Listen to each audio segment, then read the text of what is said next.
नमस्कार. एकच मिशन जुनी पेन्शन, एकच मिशन जुनी पेन्शन.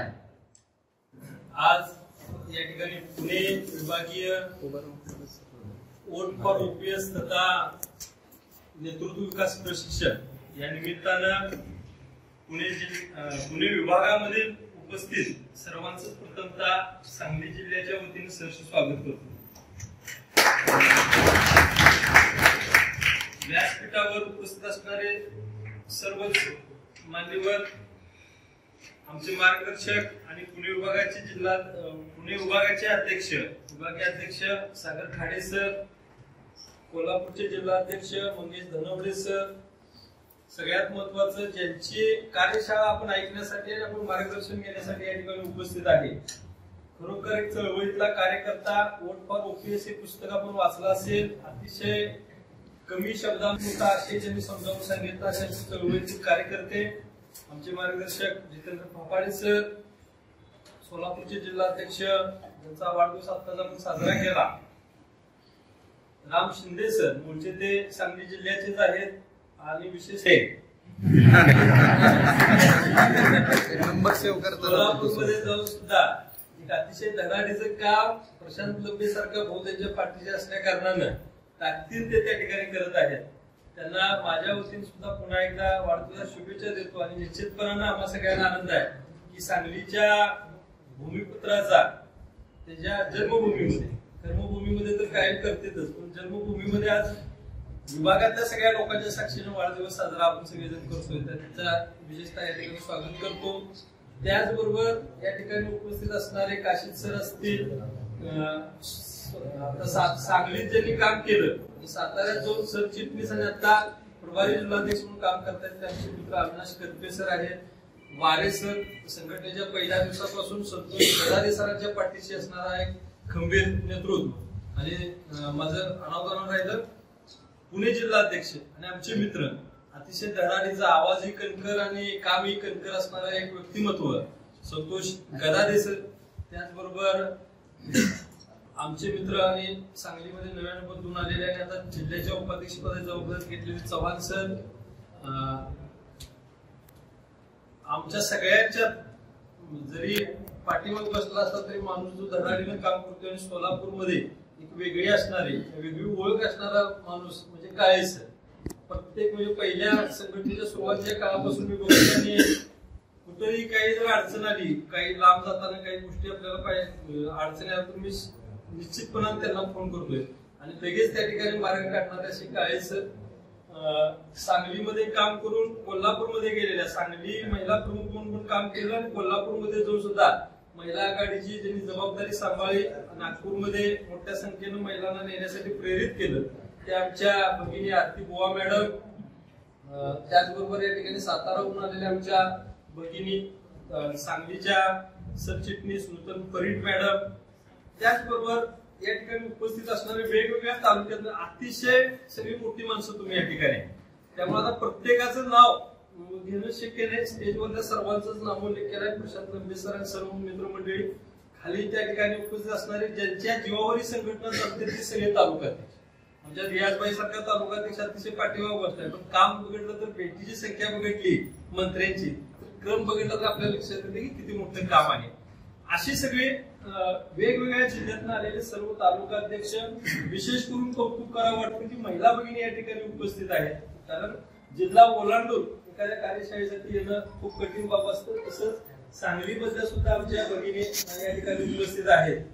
विशेष उल्लेख करावा लागेल, शुभांगी पाटील मॅडम असतील, चमेली पाटील मॅडम आहेत, आमच्या जाधव मॅडम असतील, त्याचबरोबर चव्हाण मॅडम या ठिकाणी खानापूरवरून उपस्थित आहेत आणि थोरावत मॅडम आहेत. आणि एक ओळख तुम्हाला सांगतो की या ठिकाणी उपस्थित असणाऱ्या शीतल भोसले मॅडम, नेताजी भोसले मॅडमांच्या मंडळी आणि या संघटनेतल्या सक्रिय शिलेदार की ज्यांची नुकतेच सांगली जिल्ह्यामध्ये जी शिक्षक पद संस्थेची निवडणूक झाली त्यामध्ये एका राज्य पदाधिकारी, महिला पदाधिकाऱ्यांना चितपट करून ते संचालक त्या ठिकाणी जाणीवपूर्वक नाव घेतो कारण ही माणसं खूप काम करतायत. आज अभिजित लंगरे सर आहेत, प्रकाश माळी सर या ठिकाणी दिसतात, प्रकाश खेडकर, वायकर सर, त्याचबरोबर या ठिकाणी तात्या चव्हाण, तात्या खोत सर आहेत, बालाजी पवार सर, महानगरपालिकेतून आमचे आलेले सांगळे सर असतील, बोंडवे सर आहेत, वैजनाथ अवतारे सर आहेत, आणि ज्यांची नुकतंच सत्कार आपलं राहून गेलेला आहे तो आपण नंतर करणार आहे, की जी सांगली जिल्ह्याची शिक्षक बँकेची एक उच्चाधिकार समिती आहे, त्या उच्चाधिकार समितीमध्ये आपल्यातील आमचे मित्र गणेश ढेरे सर यांची निवड झाली आहे, ते या ठिकाणी उपस्थित आहेत. दिलीप नरोटे सर, अनिल मोहिते सर, ही सगळी मंडळी, आता यातून सुद्धा काही माझी नावं राहण्याची शक्यता नाकारता येत नाही. दौलत बोडरे सर आहेत, बापूराव जगताप सर त्या ठिकाणी उपस्थित आहेत. या सगळ्यांचं योगदान आमच्या सांगली जिल्हा पेन्शन संघटनेमध्ये आणि इथं नसणारे अनेक जण आहेत. वीरेश तेलीमठ सारखे असतील, गुरुबसू वाघोली सर आहेत, की काही कारणानं त्यांना येत आले. संभाजी पाटील असतील, शिराळ्याची वाळवेची आमची टीम आहे. विशेषतः पोलीस मधून आमचे उपस्थित असणारे पाटील सर आणि कारभारी सर हे सुद्धा या ठिकाणी उपस्थित आहेत. आणि तासगाव मधून अनिल मोरे सर आहेत आमचे. ही सगळी मंडळी आहेतच. आणखीन एक विशेष नाव आमचं शेजारचे तालुकाधीश संतोष डोळे सर, नेहमी गांधीजींचे विचार आम्हाला सांगत असतात, सगळीकडे उपस्थित आहेत. त्याचबरोबर आम्ही ज्यावेळी पुण्याला गेलो त्यावेळी पुण्यामध्ये आम्हाला एक मित्र, आमच्या मित्रांचा मित्र, राजूचा मित्र, रमेशचा मित्र बजरंग नेवशे सर हे सुद्धा आज या ठिकाणी आलेले आहेत. खरं तर म्हणजे एक आनंद आहे की एका कार्यशाळेच्या निमित्तानं जितेंद्र सर, आमची ही सगळी मंडळी पुन्हा इथं सांगलीमध्ये आम्हाला कधीतरी आणता आली, कारण आम्ही बऱ्याच वेळा सोलापूरमध्ये प्रत्येक ठिकाणी आयोजनासाठी जातोय, पण सांगलीमध्ये कधी विभागीय कार्यशाळा घेण्याचा योग आला नव्हता. आणि त्या निमित्तानं ही सगळी मंडळी या ठिकाणी आपण उपस्थित झालेला आहात. पीडी शिंदे सर आज इथं आहेत. योगायोगानं ज्या 7व्या वेतनाच्या एक्सेल शीट तुम्ही सगळ्या केल्या, नाव तुम्ही पीडी शिंदे ऐकलं असेल. सोलापूरमध्ये पण आम्ही काम केले, तर ही पीडी शिंदे मध्ये हे सर आहेत की ज्यांनी लाखो रुपये आपल्या सगळ्यांचं वाचवलं आणि सांगली जिल्हा आज आता नेमकं काय बोलायचं हे सुद्धा प्रास्ताविकात सागर सर लक्षात येत नाही, पण आपल्या सगळ्यांचं एक स्वागत मनापासून करतो की सांगलीमध्ये आपण आलात. एका चांगल्या कॅम्पसमध्ये आपली विभागीय कार्यशाळा होते आणि मूळ उद्देश हा वोट फॉर ओपीएस ही नेमकं कशा पद्धतीने आपल्याला पुढे घेऊन जायचं याच्याबद्दल जितेंद्र सर आपल्याला सांगतात. पेन्शनचा जो मार्ग आहे तो आपण पुढे नेतोय, जुन्या पेन्शनच्या दिशेनं आपण चाललेलो आहे. आणि या जुन्या पेन्शनच्या दिशेनं जात असताना नेमकेपणानं स्मार्ट वर्क करण्याची कुठेतरी वेळ आली नाही. नुसतंच आपण म्हणत गेलो आणि आपल्या पदरी मात्र काय तितकंसं पडत नाही. भरपूर काही आपल्या संघर्षात आपण मिळवलंय. आज आपल्यातले जे मृत बांधव होते त्या मृत बांधवांना पेन्शनचा आधार देण्याचं काम तुम्ही आम्ही केलंय आणि ह्याच्यासाठी पुणे दुसरी कुठली, कारण त्या लोकांचं कल्याण आपण केलं. त्यानंतर अलीकडल्या काळामध्ये तुम्हाला माहित आहे की ज्यांची जाहिरात अगोदर होती आणि नियुक्ती नंतर होती त्यांच्या बाबतीत सुद्धा नुकतंच 2 फेब्रुवारीला एक शासनानं आदेश काढला आणि त्यामध्ये सुद्धा बरेच अंशी काही लोकांना त्या ठिकाणी पेन्शनचा लाभ झाला आणि त्यामध्ये काही लोक आता स्टेजवर आले. अगदी वितेश खांडेकर सर आमच्यापासून आहेत, कारण हा एक तिथं झाला. पण मगाशी आम्ही येताना एक विषय झाला की बाबा आम्हाला आनंद आहे तुम्हाला पेन्शन मिळाली, पण आम्हाला अजून आनंद नाही, कारण आम्ही हा लढा काय आमच्यासाठी चालू केला नव्हता. आमचा मुद्दा आहे की सरसकट सगळ्यांना जुनी पेन्शन योजना लागू झाली पाहिजे. आणि जेव्हा इथं बसलेल्या सभागृहातल्या प्रत्येकाला आणि जो जो नागपूर आणि दिल्लीमध्ये आपल्या आव्हानावर, जुनी पेन्शन संघटनेच्या आव्हानावर प्रतिसाद देऊन त्या ठिकाणी उभा राहिला, त्या प्रत्येकाला जो उद्याच्या जाऊन उद्या जे सीईटी होणार आहे त्यातनं जे आता टीईटी मधले शिक्षक येणार आहेत ते असतील किंवा या किंबहुना या राज्यातला एकही कर्मचारी असा नसावा की त्याला जुनी पेन्शन नाही, हा दिवस ज्या दिवशी उभेला तो खरा आपल्यासाठी आनंदाचा दिवस असेल. आणि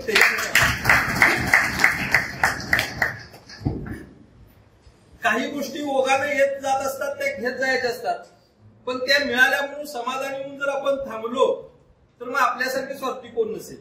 त्यासाठी हा लढा ज्या ताकदीनं आतापर्यंत आपण लढत होतो त्याच्यापेक्षा अधिकच्या ताकदीनं लढण्याची आता वेळ आलेली आहे, कारण निवडणुका जवळ आलेल्या आहेत आणि या निवडणुकीच्या काळामध्येच आपल्याला काहीतरी मिळणार आहे. आणि अशा वेळी काही ज्या बेसिक गोष्टी आपण आपल्या ठिकाणी करणं गरजेचं आहे, रूटवर काम करणं गरजेचं आहे, त्याच्या अनुषंगाने आज आपल्याला या ठिकाणी चर्चा करायची.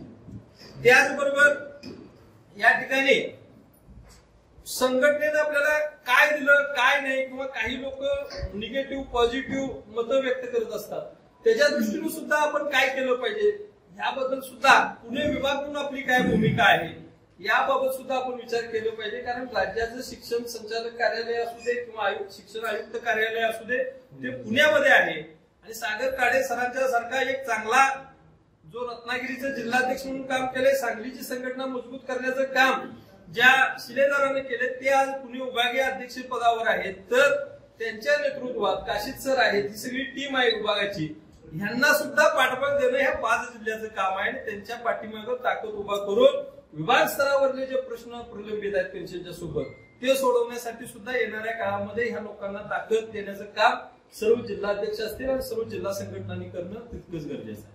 महिला आघाडीच्या सक्षमीकरणाच्या दृष्टीनं सुद्धा काही ठिकाणी काम सुरू आहे, काही ठिकाणी नाही, काही मर्यादा आहेत, पण त्या दृष्टीनं सुद्धा आपल्याला अधिकची काळजी घेणं गरजेचं आहे.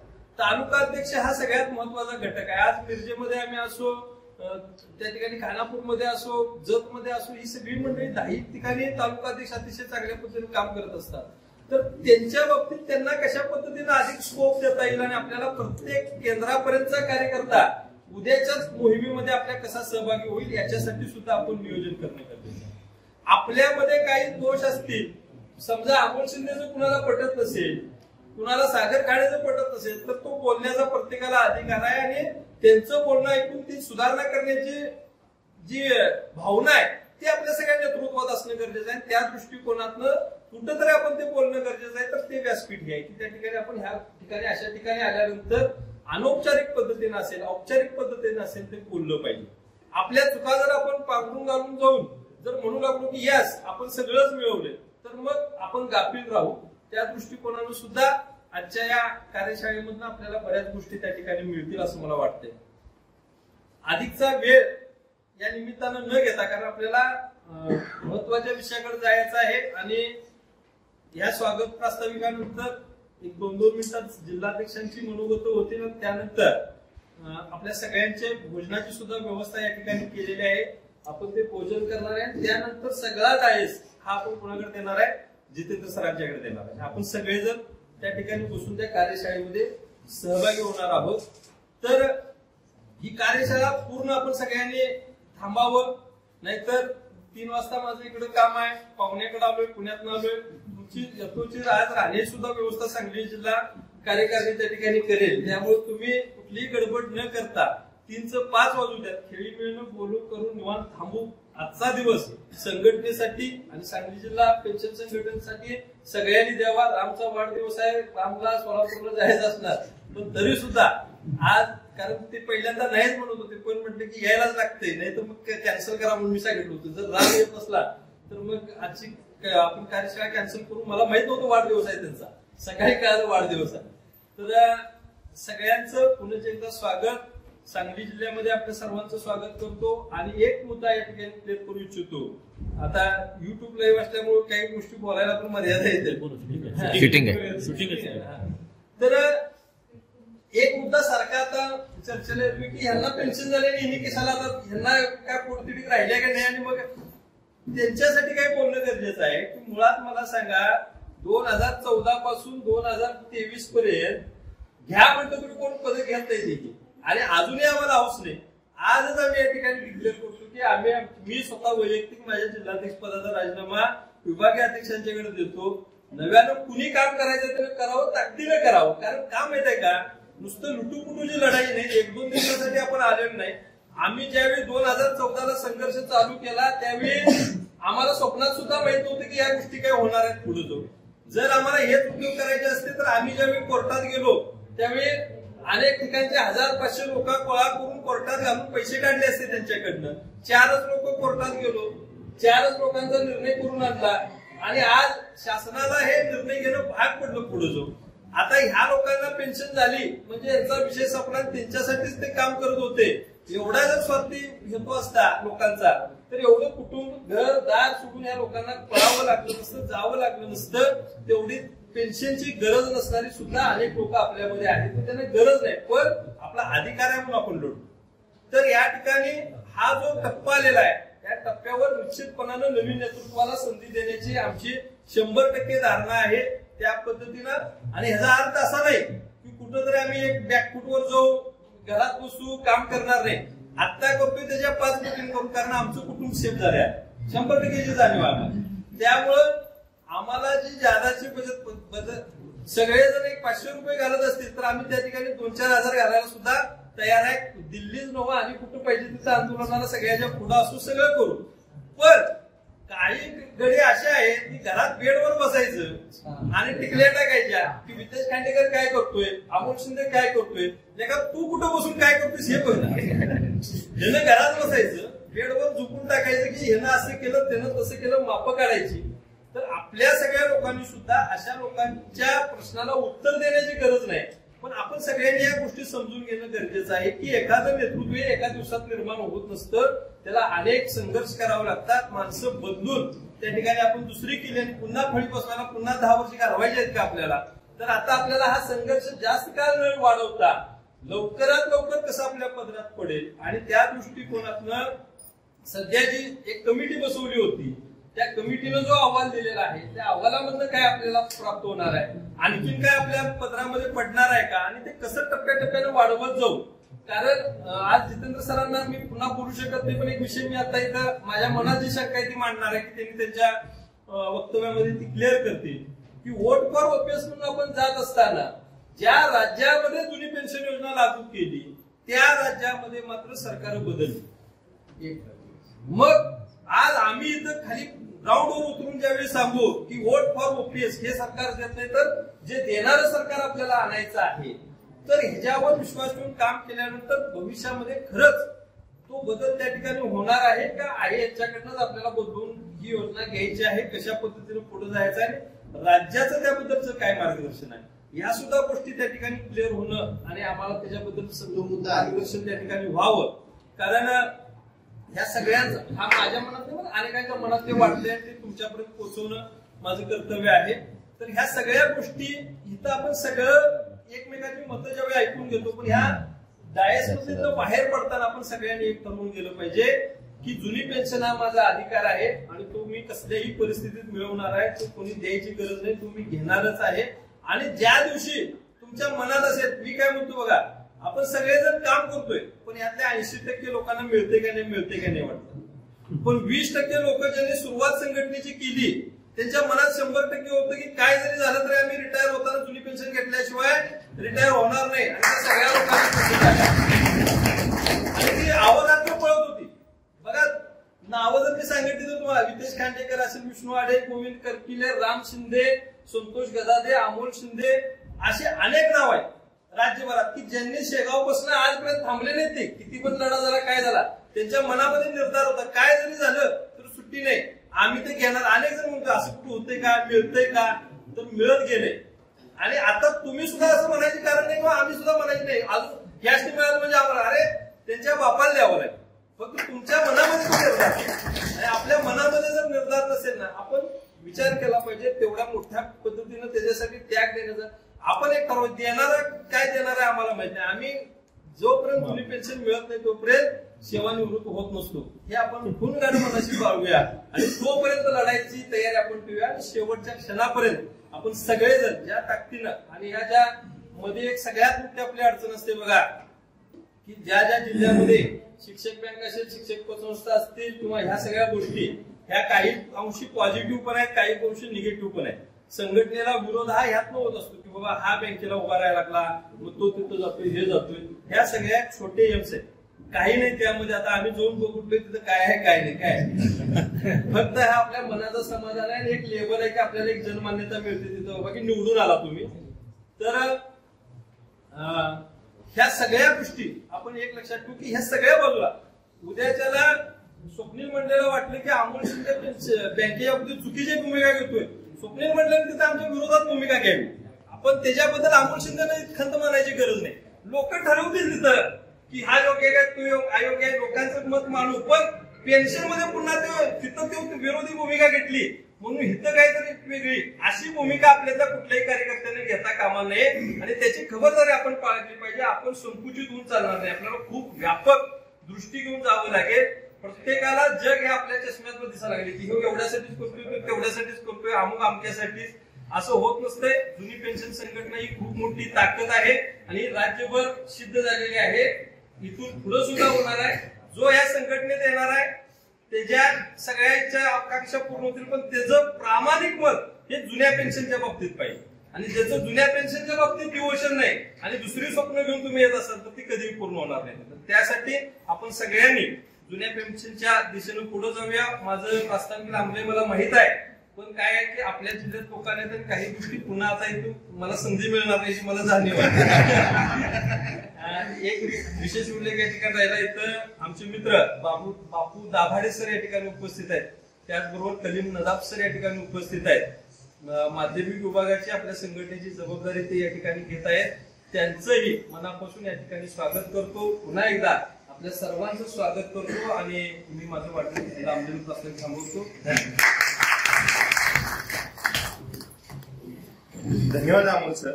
खर तर 1 मिनिटामध्ये अमोल सरांनी सुरुवातीला थोडस एक खदखद व्यक्त केली की अनेक लोक घरी बसून वेगवेगळ्या कमेंट्स करतात आणि हा एक नैसर्गिक भाग आहे. वि.स. खांडेकरांचं एक वाक्य आहे, या जगामध्ये गोड फळालाच लोक दगड मारतात. त्यामुळं फळ पिकलेलं आहे, चवीला आलेलं आहे. झाड लावताना ही लोक कुठे होती आपल्याला माहितीये. 2014 पासून संघर्ष करत असताना पेन्शन चळवळीमध्ये ही सगळी 2014-15 पासून संघर्ष करणारी माणसं आहेत. अमोल शिंदे सर किंवा राज्यातील अनेक नेतृत्व पेन्शन संघटनेचं नेतृत्व म्हणून पुढे येत असताना पेन्शन ही जे नेतृत्व आहे ते ताकदीनं पुढे आलेलं आहे. पण ज्या काळामध्ये मला आठवते 2015-16 अमोल शिंदे सरांच्या बरोबर शिवनच्या केबिन पुढे आम्ही दुपारी 3 ला बसवायचो, रात्री 8 ला आमची भेट आणि अशा निर्णायक भेटी झाल्या. त्या निर्णायक भेटीतून निर्णायक काम आम्हाला पुढे आणता आलं. आज तुम्हाला सांगायला अभिमान वाटतो की अभिजित राऊत साहेब असतील किंवा जितेंद्र डोडी साहेब असतील आणि आता झालेल्या तृप्ती दोडमिसी मॅडम असतील, सीओ आहेत त्या. ह्या तिघांचंही वैशिष्ट्य काय माहिती आहे, या तिघांचाही अमोल शिंदे सर या नेतृत्वावर इतर सगळ्यांच्या नेतृत्वापेक्षा चांगला विश्वास आहे. आणि म्हणून मी जवळून बघितलंय की संघटनात्मक काम करत असताना पदाधिकाऱ्यांची मजल ही शिक्षणाधिकाऱ्यांच्या पर्यंत असायची, पण शिवनच्या केबिनला जाऊन बसायचं, तिथं आपल्या मागण्या मांडायचं आणि शिवनच्या थ्रू शिक्षणाधिकाऱ्यांना केबिनमध्ये पुढे बोलवून घ्यायचं आणि मग चर्चा करणारं हे नेतृत्व म्हणजे अमोल शिंदे सर आहे. मी जवळून अनुभवलं आणि हे प्रत्येक तालुक्यामध्ये प्रत्येक जिल्ह्यामध्ये परिस्थिती असेल. आणि त्यामुळे आता अमोल शिंदे सर याचा विचार करायचे, लोक काय म्हणतील, फळ झाड आपण लावलेलं आहे, आंबा पिकलेला आहे, पण हे आंबे फक्त आपण खायचे नाहीत, हे आंबे आपल्या सगळ्यांना वाटायचे. आणि त्याच्यासाठी सगळं नेतृत्वाला मला आव्हान आहे. पेन्शन कुणाला मिळाली कुणाला नाही मिळाली ह्याच्याशी देणं घेणं नाही. आपली टाइम बॉन्ड कधीपर्यंत आहे, रिटायरमेंट होण्यापर्यंत. माझा तर टाइम बॉन्ड 2043 पर्यंत आहे. माझी तयारी आहे. 2042 झालं तरी मी पेन्शनसाठी भांडणार आणि एवढा वेळ आपल्याला भांडावं लागणार नाही. पेन्शन आपल्याला सगळ्यांना मिळणार आहे आणि ते आपण मिळवणार आहे. अमोल शिंदे सर आपलं अतिशय प्रेरक भाषण या ठिकाणी प्रास्ताविक स्वरूपामध्ये झालेलं आहे. यानंतर कार्यक्रमाचं स्वरूप थोडक्यात त्यांनी सांगितलेलं आहे की प्रत्येक जिल्हाध्यक्ष आणि विभागीय अध्यक्ष थोडक्यामध्ये 2-2 मिनिटांमध्ये आपली मनोगत व्यक्त करतील आणि त्यानंतर आपण सर्वजण खरं तर जेवण करणार आहोत. आणि त्यानंतर जितेंद्र पापाडी सरांचा वोट फॉर ओपीएस हा सेंट्रलाइज कार्यक्रम किंवा त्यांचं व्याख्यान या ठिकाणी होणार. फक्त 1 मिनिटामध्ये या ठिकाणी आता दाभाडे सर आलेले आहेत. खरं तर माध्यमिक विभागातून आमच्या संघटनेला खूप ताकद दिलेली आहे. दाभाडे सरांचं स्वागत आणि सत्कार या ठिकाणी राम शिंदे सर, आजचा वाढदिवस असणारं सोलापूर जिल्ह्याचं नेतृत्व आणि सांगली जिल्ह्याचे खरं तर सुपुत्र राम शिंदे सर यांनी दाभाडे सरांचा सत्कार स्वागत करावं असं मी त्यांना विनंती करतो.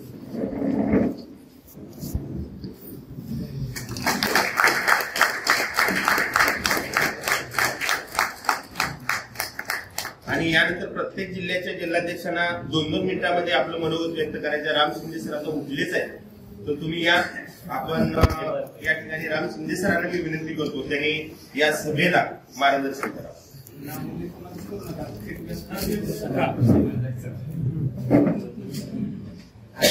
म्हणणं गरजेचं असतं कारण आपण स्वतःहून जर सन्माननीय व्यासपीठ म्हटलं तर बऱ्याचशा लोकांना थोडंसं वाईट वाटतं. तुम्ही सांगितलं तर माझं काम सोपं झालं. सन्माननीय व्यासपीठ आज खरं तर खूप आनंद झालाय मला. माझ्या जन्मभूमीत माझा सत्कार झाला, त्याहीपेक्षा पहिल्यांदा बोलण्याची संधी मिळाली. कारण जिल्हाध्यक्ष म्हणून प्रत्येक जिल्ह्याच्या मिटिंगला सगळे बोलून झाल्यावर जिल्हाध्यक्षाला संधी असते आणि तोपर्यंत अर्ध सभागृह रिकामं झालेलं असतं. जे सभागृहात असतात ते जोडीला आलेले असतात आणि आज पहिल्यांदा संधी मिळते. त्याबद्दल सगळ्यांचं तुमचं मनापासून आभार. आणि आज कॉम्रेड जितूबाईंचं आपण मार्गदर्शन आजच्या त्या बैठकीमध्ये घेणार आहोत. कॉम्रेड यासाठी म्हणतो की चळवळीतला नेता कसा असावा, चळवळ पुढे घेऊन जाणारा माणूस कसा असतो हे जितूबाईंकडे बघितल्यानंतर कळतं. आज मी जितूबाईंचा मनापासून फॅन आहे. तुम्हीही त्यांचं मार्गदर्शन ऐकल्यानंतर निश्चितपणे त्यांचं फॅन व्हाल. आणि मला एक विनंती जितूबाईंना करायची आहे की घोषणा आपल्याला जर थोड्याशा घेता आले या दरम्यान, मार्गदर्शनाच्या दरम्यान, तर त्याचं थोडेसे एक रिव्हिजन की काय घोषणा द्यायचे तर कुठल्या आवेशामध्ये द्यायचे याचंही थोडंसं मार्गदर्शन सगळ्यांना मिळावं. सन्माननीय व्यासपीठ, अगदी थोडक्यात मी माझे 2-4 मुद्दे मांडतोय. फूट फॉर ओपीएस साठी आपण इथे सगळेजण जमलो. आजपर्यंत शासनानं आपल्यामध्ये फूट पडावी याच्यासाठी पेन्शनचे वेगवेगळे टप्पे केले. मग त्यातलाच एक भाग म्हणून IAS अधिकाऱ्यांना पेन्शन दिली, न्यायाधीशांना पेन्शन दिली, आता जाहिरातच्या अगोदरच्या लोकांना पेन्शन दिली जाते. असं कुठेतरी मानसिकता ढळल्यासारखी होते की आता टप्पे करून या लोकांना दिले, थोड्या लोकांना दिले, आता राहिलेल्या लोकांना कधीच मिळणार नाही. ती मानसिकता मनामध्ये तयार होते आणि सरकारला तेच अपेक्षित असतं. पण जसं अंकुल सरांनी सांगितलं की अजून आपली लढाई संपलेली नाही, कारण आपण अजून जिंकलेलो नाही. जोपर्यंत शेवटच्या व्यक्तीला पेन्शन मिळणार नाही तोपर्यंत कुठलाही पदाधिकारी पदाचा राजीनामा तर देणार नाही आणि दिला तरी काम त्याचं थांबणार नाही, हे निश्चित असणार आहे. आता याही पुढची जी लढाई असणार ती खूप अवघड असणार आहे. येत्या अधिवेशनामध्ये जसं तेलंगणामध्ये जीपीएस आलं म्हणजे गॅरंटेड पेन्शन स्कीम, तसा काहीतरी चुकीचा प्रयोग महाराष्ट्रामध्ये होण्याची शक्यता आहे. आणि तो प्रयोग जेव्हा महाराष्ट्रात होईल या अधिवेशनामध्ये, पुढच्या 10-15 दिवसात तुमच्या पुढे ते चित्र येईल, त्यावेळेस आणखी कन्फ्युजन आपल्या सगळ्यामध्ये वाढलेलं असणार आहे. काय होणार आहे त्याच्यामध्ये की 30%, 35%, 40%, 50% असे टप्पे येतील. ते आपल्या सेवेच्या एकूण सेवा किती झाली त्याच्यावर किंवा आपली एनपीएस ची राशी किती जमा आहे त्याच्यावर. आता जाहिरातीच्या संदर्भाने हा मुद्दा आला तर पुढे एक विषय ठेवतो की जाहिरात ज्यांची अगोदरची 1 नोव्हेंबर 2005च्या अगोदरची जाहिरात आहे आणि नंतर सेवेत आले त्या शिक्षकांना बऱ्यापैकी सगळ्यांना आनंद झाला की ठीक आहे आता आपण जुन्या पेन्शन मध्ये जातो. पण इतर विभागामध्ये काम करणारे जे काही बांधव आहेत त्या बांधवांमध्ये थोडीशी अस्वस्थता आहे. का तर त्यांच्या एनपीएसच्या खात्यामध्ये आता सध्या 25 ते 30 लाखाच्या आसपासची रक्कम जमा झाली आणि आपण आपला हिस्सा आणि व्याज जीपीएफ मध्ये वर्ग करतोय. त्या लोकांचा म्हणजे शासनाचा 14% हिस्सा आणि व्याज हे शासन दरबारी आपण पुन्हा परत करतो. आता त्या लोकांना जड वाटू लागले एवढी रक्कम परत कशी करायची. जेव्हा जीपीएस येईल आता काही दिवसांनी, जेव्हा 10-15 दिवसांनी मी सांगतोय की जीपीएस जर आलंच दुर्दैवानं आपल्याकडे, तेव्हा आपल्यामध्ये सुद्धा कन्फ्युजन व्हायला सुरुवात होणार आहे की माझी सेवा जास्त आहे, मला थोडं 50% मिळणार आहे, मी या टप्प्यावर मला 40% मिळणार, 30% वाला कुठेतरी नाराज होणार आहे, 50% वाल्याला वाटणार आहे की झालं माझं 50% म्हणजे काय, मी जे मागत होतो ते मिळाले. पण हे सगळं भूलभुलय आहे. आपल्याला जशीच्या तशी 1982-84 ची पेन्शन हवी आणि याच गोष्टीवर आपण ठाम राहायचंय. आणि याच गोष्टीसाठी आजची ही कार्यशाळा आहे की आपण या समूहामध्ये जे उपस्थित आहेत यांना सगळ्यांनाच पेन्शन बद्दल तळमळ आहे.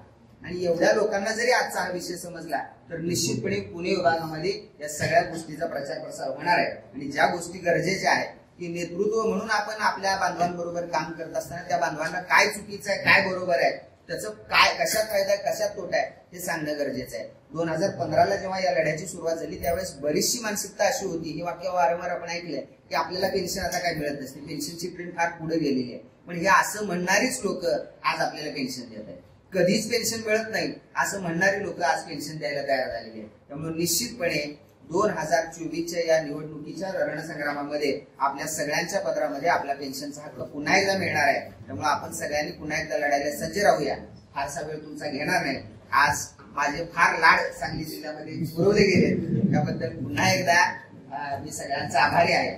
आणि सोलापूर जिल्ह्यामधून जे बांधव माझ्या सोबत आले, आज राम शिंदे हे नाव जरी पुढे येत असलं तर त्या प्रत्येक लढ्याच्या मागे माझे सगळे बांधव अगदी रात्रंदिवस काम करत असतात. रियाज सरांचा उल्लेख इथं केला गेला. मागची भेट त्यांची 89वी त्या पुढे गेलेत. आता लवकरच मला वाटतं या आठवड्यात सेंचुरी होते त्यांची. त्या प्रत्येक भेटीमध्ये एका मंत्र्याला भेटायचं म्हणजे मित्रांनो किमान 4 ते 5 तास ताटकळत उभं राहावं लागतं.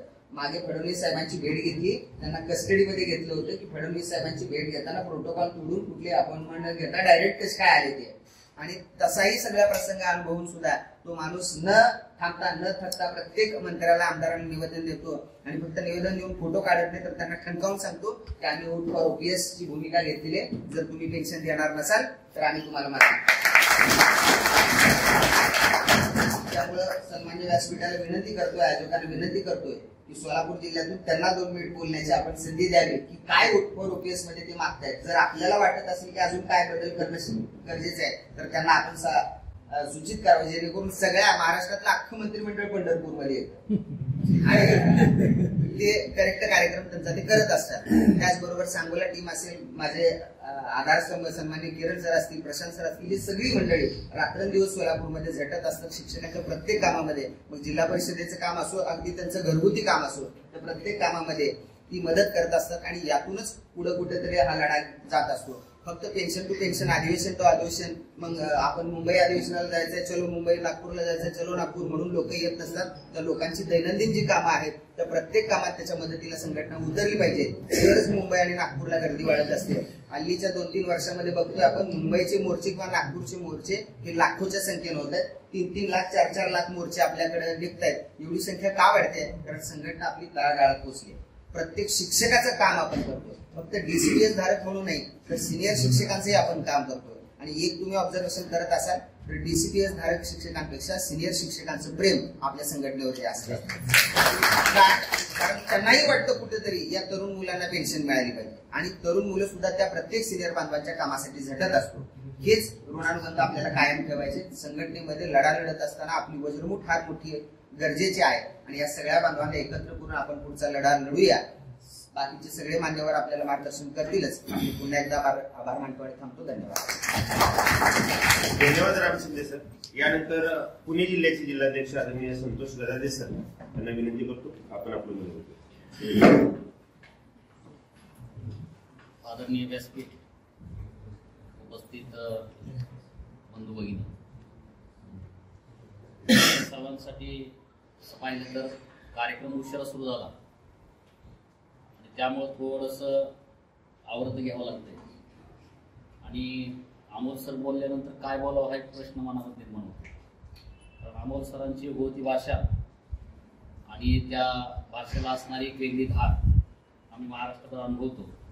अगदी संघटनेची सुरुवात सेगावपासून झाली आणि सेगावपासून आमची मैत्री अगदी घट्ट होत गेली. तालुका स्तरावरती आंदोलन निर्माण करण्यापासून जिल्हा स्तरावरती आंदोलन निर्माण करत असताना अगदी हातामध्ये हात घालत आपल्या पुणे विभागामध्ये खऱ्या अर्थानं हे संघटन प्रबळ आणि प्रभावी ठरत असताना अनेक वेळा आज जे जिल्हाध्यक्ष या ठिकाणी काम करतायत, आमच्या पुण्याकडे पाहिलं तर एक विद्वत्तेचं माहेरघर म्हणून पुण्याकडे बघितलं जातं आणि खऱ्या अर्थानं मार्गदर्शक पुण्याचे तुम्हाला लाभले, याचा एक विशेष अभिमान आम्हाला आहे. आज आमच्या पुणे जिल्ह्यातून उपस्थित सर्वच माझे बांधव असतील, सर्वांचं स्वागत करतो. उपस्थित विभागातील सर्व पदाधिकाऱ्यांचं मनापासून स्वागत करतो. सातारा क्रांतीचा जिल्हा आहे, सांगली सहकारचा जिल्हा आहे, तसा कोल्हापूर तर महाग नाही कारण तो पैलवानांचा जिल्हा आहे, हे आम्ही ओळखून.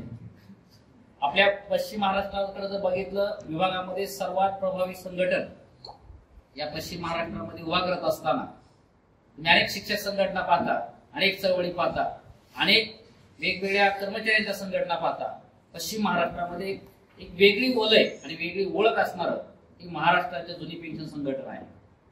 या संघटनेकडं गेल्या 8 ते 10 वर्षामध्ये ज्यावेळेस आम्ही त्या चळवळीमध्ये काम करायला सुरुवात केली, कोण ना कोण अमोल सर वेगवेगळ्या संघटनेचं एक मातृ संघटनेचं तरुण नेतृत्व म्हणून तुम्हाला संधी मिळाली.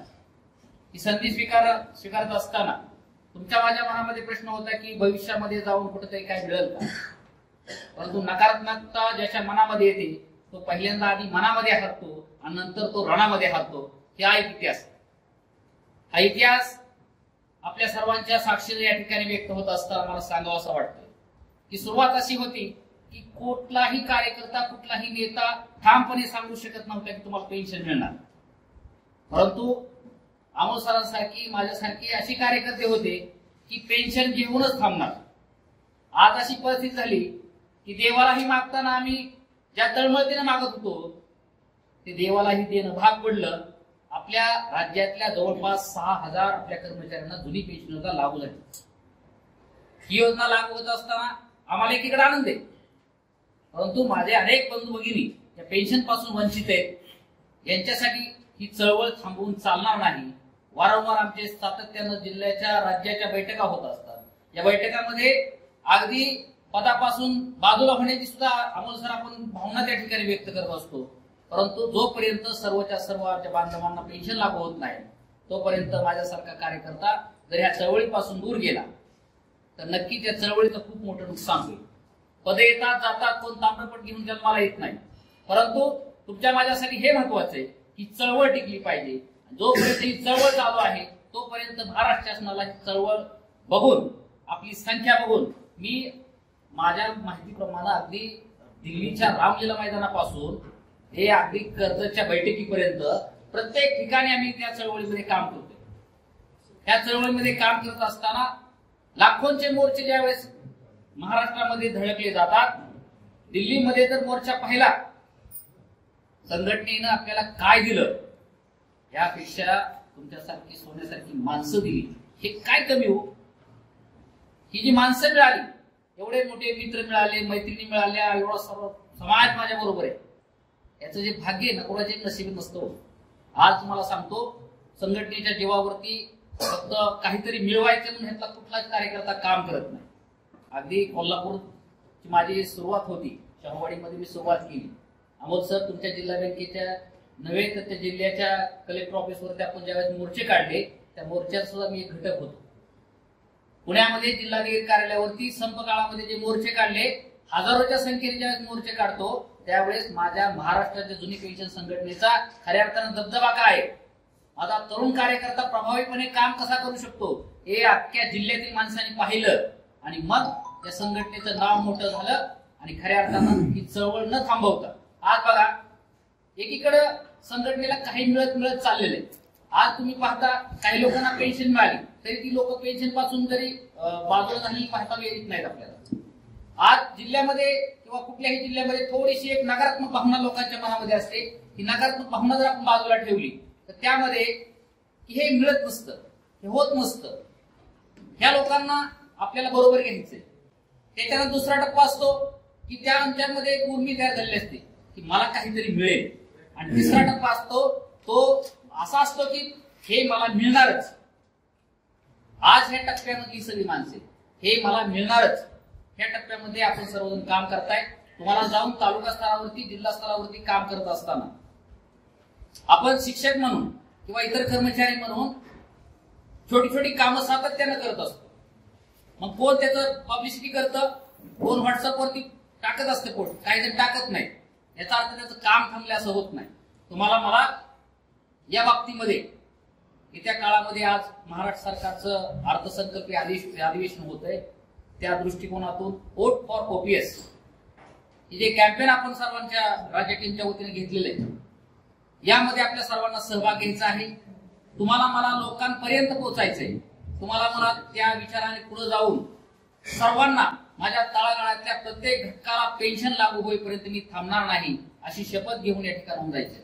खऱ्या अर्थानं आपल्या सर्वांसाठी अगदी थोडक्यात मला या ठिकाणी चिठ्ठी आलेली, कारण मला तसं कमीत कमी न बोलायची सवय,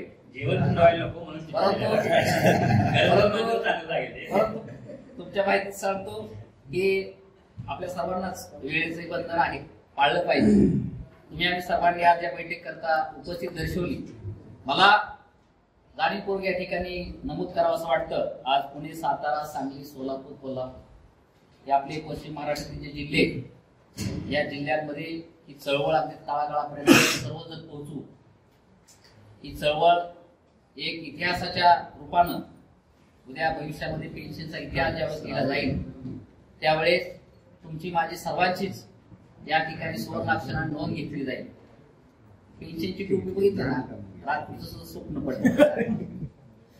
कारण रात्रीचं स्वप्न बघतात ती सगळीच खरी होतात असं नाही, परंतु दिवसानी मला टोपी दिसते, रात्री टोपी दिसते, सारखी ज्यावेळेस टोपी दिसते त्यावेळेस ही ऍक्च्युअली मी करणारच आहे ही भावना मनामध्ये होते. मी पुन्हा एकदा तुमच्या सर्वांचं ऋण व्यक्त करतो. वेळेअभावी मी थोडक्यात बोलतो. आपल्या सर्वांची रजा घेतो. धन्यवाद. धन्यवाद सर. यानंतर आमचे मित्र कोल्हापूरचे जिल्हाध्यक्ष मंगेश धनवडे सर या ठिकाणी आपलं मनोगत थोडक्यात व्यक्त करतील. सन्माननीय व्यासपीठ आणि आजच्या बैठकीसाठी उपस्थित असलेले सर्व पेन्शन शिलेदार बंधू भगिनी, खरं तर जेवण थंड होत आहे हे भाषण सुरू करायच्या अगोदरच कळाल्यामुळं किती बोलावं हा आता मला एक मनामध्ये मॅनेजमेंट माझी चालली. कोल्हापूर हा सांगलीला लागून असलेला जिल्हा, तरी सुद्धा यायला उशीर झाला. कारण महाराष्ट्राच्या नकाशामध्ये कोल्हापूर हे सगळ्यात शेवटचा जिल्हा आहे आणि कोल्हापूर जिल्ह्यातील सगळ्यात शेवटचा तालुका हा चंदगड तालुका आहे. आणि त्या चंदगड तालुक्यातून येणारे आमचे उपाध्यक्ष VL कांबळे सर, म्हणजे एक विशेष बाब म्हणून मी ही सांगायला लागले. जिल्ह्याची एखादी बैठक असू दे, राज्याचं आंदोलन असू दे, विभागाचा तुमची एखादी बैठक असू दे, आणि बैठक आहे म्हणून सांगितल्यानंतर 2015 पासून ते आता ह्या 2004 दिवसापर्यंत एकदाही मी येणार नाही असं एकदाही त्यांनी म्हटलं नाही. आणि आज देखील ते बैठकीला उपलब्ध आहे. त्यांची एनर्जी पाहता आमची कारणं खूप तुल्यबळ आहे, साधी सुधी आहे. व्यासपीठावर आल्यानंतर मला एक खूप आनंदाची बातमी समजली. पश्चिम महाराष्ट्रामध्ये जे काही आपले सगळे जिल्हाध्यक्ष आहेत, मी सोडून इतर सर्व जिल्हाध्यक्षांना पेन्शन मिळाली. नेतृत्व करायचं म्हणून मला एक प्रश्न, म्हणजे तो 3 इयर्स मधला प्रसंग आठवतो की मित्र पास झाल्यानंतर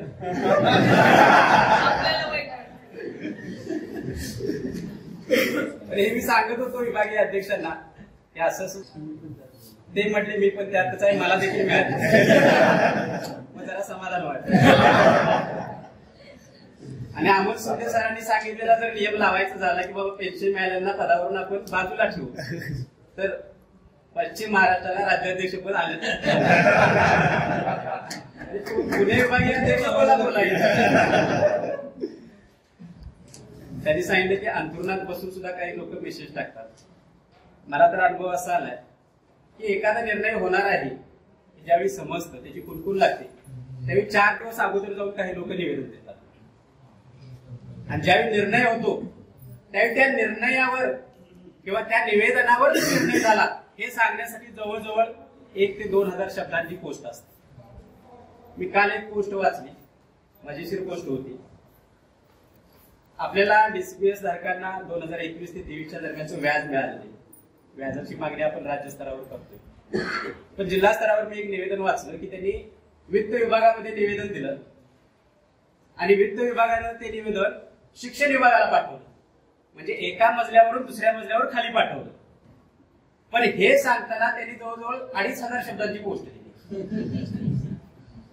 म्हणजे त्या पायऱ्या मोजल्या तरी त्या पायऱ्या 8 होणार नाही. हे सगळं बघत असताना एक दिवस आपण सगळ्यांनी आठवायला पाहिजे. 2015 ज्यावेळी संघटनेची स्थापना झाली, अनेक वेळा आपण लोकांना सहज म्हणतो की याला पदावरून बाजूला काढलं पाहिजे, त्याला पदावरून उतार व्हावं लागेल. पण ज्यावेळी डोक्यावरची केस काढायची वेळ येते मुंडन आंदोलनामध्ये, त्यावेळी तीच लोक होती, निष्ठावंत लोक होती. ज्यावेळी केसेस अंगावर घ्यायची वेळ येते त्यावेळी तीच निष्ठावंत लोक पुढे होती. ज्यावेळी अर्धनग्न आंदोलनामध्ये कपडे काढायची वेळ येते त्यावेळी तीच निष्ठावंत लोक होती. ज्यावेळी घंटानाद आंदोलन करायची वेळ येते त्यावेळी तीच लोक घंटा हातामध्ये घेऊन होती. ज्यावेळी आक्रोश सरकारच्या मनामध्ये उतरवण्याचं काम करायचं असतं त्यावेळी नागपूरच्या रस्त्यावरती तीच निष्ठावंत लोक होती. पेन्शन संघर्ष यात्रा काढा आणि आता पेन्शन संकल्प यात्रा काढा, तुम्ही सातत्यानं पाहिलं तर महाराष्ट्रातील तीच लोक दिसणार आहेत. आणि ह्या लोकांना जर आपण म्हणत असू की तुम्हाला जुनी पेन्शन योजना मिळाली म्हणून तुम्ही पदावरून उतार व्हा, तर ह्याच्यासारखं दुर्दैव दुसरं कुठलं नाही. मी माझ्या तालुक्यांमध्ये पाहतो, ज्यावेळी एखादा खूप काम करणारा तालुका अध्यक्ष त्याच्या काही वैयक्तिक कारणास्तव राजीनामा देतो आणि काम करण्यापासून थांबवतो, त्यावेळी त्या तालुक्याचं काम थांबतं. नवीन आलेल्या माणसाला ती ग्रीप पकडायला खूप वेळ लागतो आणि तो तालुका मागे पडतो. आज जवळजवळ 8 ते 10 वर्ष आपण प्रचंड संघर्ष केला. म्हणजे जर पहिली आपण विभागीय बैठक पाहिली असेल आणि आताची विभागीय बैठक पाहिली असेल तर याच्यामध्ये जमीन आसमानाचा फरक आहे. हा मॅच्युअर्डपणा आणि हे सगळं वातावरण निर्माण करण्यासाठी अनेक कष्ट आपल्याला खर्ची पाडावे लागले. आणि एवढं सगळं झाल्यानंतर आपण जर कुठे थांबायचा विचार करत असू तर आपल्यासारखं दुर्भाग्य दुसऱ्या कुणाचंही नसेल. आज आपण बँकेचा आणि पतसंस्थेचा उल्लेख केला. खरं तर चळवळीतल्या माणसानेच बँका, पतसंस्था आणि इतर निवडणुकीमध्ये उतरायला पाहिजे. आज आपला इतिहास साक्ष आहे की ज्यावेळी चळवळीतला माणूस एखाद्या प्रमुख पदांवरती जातो, देशाच्या प्रमुख पदावरती जातो, राज्याच्या प्रमुख पदावरती जातो, त्यावेळी त्या चळवळीचा तो कार्यकर्ता असल्यामुळे त्याला जनसामान्यांची दुःख माहीत असतात. या उपर वारसा हक्क पद्धतीने जी लोक जातात त्यांना ना प्रश्नांची जाण असते ना मातीची जाण असते. त्यामुळे जर आज पेन्शन शिलेदार त्या जिल्ह्यांमध्ये पतसंस्थे आणि बँकेचे जर संचालक होत असतील तर यामध्ये गैर वाटण्याजोगं काही नाही. ही एक चांगली सुरुवात आहे. संघटना टिकवत असताना, वाढवत असताना या सगळ्या बाबींना आपल्याला सामोरं हे जावंच लागणार आहे. मगाशी कोणीतरी सांगितलं 2043, काही जण 2046, काही जण 2048 रिटायर होते. लढा थांबणार नाही आणि लढ्यामध्ये यश तर 100% येणार आहे. पण ही जी ताकद महाराष्ट्रामध्ये उभी राहिली, ही ताकद कुठे खंडित होता कामा नये. आज तुम्ही सगळे समोर बसलेले आणि व्यासपीठावर समोर बसलेले एक संघटनेत काम करणारी मंडळी आहे. त्यामुळे त्यांच्या समोर मला हे बोलायला जरा सुद्धा कमीपणा वाटत नाही. पेन्शन मिळाल्यानंतर सुद्धा ही ताकद संघटित राहिली पाहिजे. कारण ही ताकद निर्माण करण्यासाठी प्रचंड कष्ट होतले. हे कष्ट पुन्हा इतर संघटनेत जाऊन उतरून चालणार नाहीत, किंबहुना ते शक्य देखील होणार नाही. त्यामुळे ही ताकद टिकली पाहिजे. ही अनंत काळासाठी ही ताकद आपली जिवंत राहिली पाहिजे. आणि या दृष्टीने आपण सर्वांनी प्रयत्न करूया. जेवण थंड झालेलं आहे ते अजून थंड व्हायला नको, कारण त्याचं पाप पुन्हा माझ्यावरती. यासाठी आजच्या बैठकीला खूप साऱ्या शुभेच्छा देतो. जाता जाता जिस्कू सर आपल्याला मार्गदर्शन करणार आहेत.